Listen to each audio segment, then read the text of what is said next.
So, Dr. Shipman, both of Yes. your books, I've had the pleasure of reading them. Dr. Shipman's Kindergarten Chronicles December Celebration and Dr. Shipman's Kindergarten Chronicles, Mr. Shipman's Kindergarten Chronicles First Day of School. And I noticed that both of the books are written at a fairly high level. These are not kindergarten books. They're not designed for kindergartners to read. They're actually probably more between 4th and 7th grade level reading. Why are your books addressing kindergarten, but at a reading level for older kids? I call this book almost like a hybrid.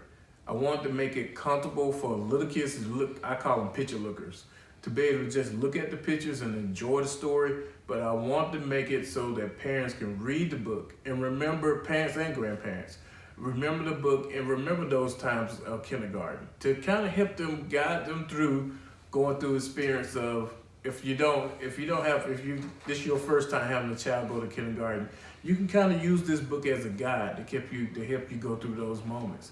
Also for new teachers, all veteran teachers who want to read this book and just their first or second year teaching kindergarten, this book can help them learn how to do kindergarten. And that's kind of why I call the book the new classic. Mr. Shipman's Kindergarten Chronicles, the First Day of School. What is your favorite part? My favorite part, I have several, but I think the one scene that I love the most is when I see the parents looking in the room. It's a scene where the parents are like, do I really leave my kid in here with this man? Do I trust him? And then they all group together and you see heads bending over the door trying to search and see. That's like one of my favorite scenes in the book. Tell me what you have learned and you would tell other authors about reviews for their books. I think people don't understand the importance. When you ask them to do a review, they think they have to write an essay. You don't have to write an essay. All you have to do is write a sentence and just say, hey, great book, love it. And just support the person, because it really does help us authors out a lot when you leave that review. Okay. So as far as reviews come, what if I didn't like your book? What if I wrote a negative comment about your book? Tell me about some of the negative comments you got about your book and how an author should go about it.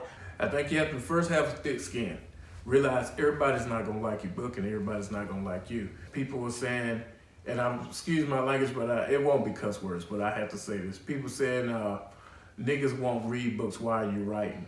Or why are you writing, these children not going to read?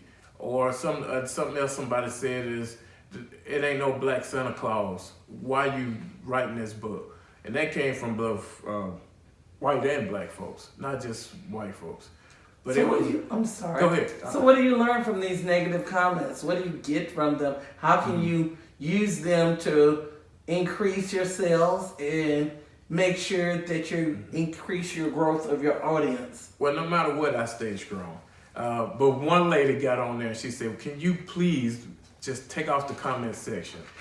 And for that particular ad that I ran, I did take it off. But I think you have to leave the comment section open because you have to learn. You have to, again, let it make you stronger, not weaker. Another thing that I think you have to do about comments is just, again, take the good with the bad. But it'll be okay. And that's how you grow and that's how you become better. Last question. Uh-huh. You ever think you'll go back to teaching kindergarten? Like I said, you teach 7th grade, correct? I teach 7th grade, yes. So that is 12, 13, and in some cases 14? We gonna hope 12 or 13. Well, okay. So that's definitely a different age group, different mentality, different personality type. You ever consider going back to the 5-year-olds? You know, this summer I read with a group of students who were about in the 1st and 2nd grade, and it felt really good. And I constantly, when I look at the problems that we're having in reading on the middle grade level, I keep saying somewhere along the line, they missed it. In kindergarten and 1st grade, somebody didn't properly teach them how to read. And I honestly do. With me on the back end of my career, I do think about going back to kindergarten or second grade or first grade. But maybe kindergarten. It's just something about it. There's nothing like it teaching a child how to read for the very first time, or to teach them the alphabet sounds, or hold their hand and teach them how to write. It's nothing can, as a teacher, nothing holds that feeling or experience more than anything. I love it. Well, thank you, Dr. Shipman. Thank you. We've enjoyed you today. And again, world, look out. Mr. Shipman's Kindergarten Chronicles, first day of school, coming to you in July. Thank you very much.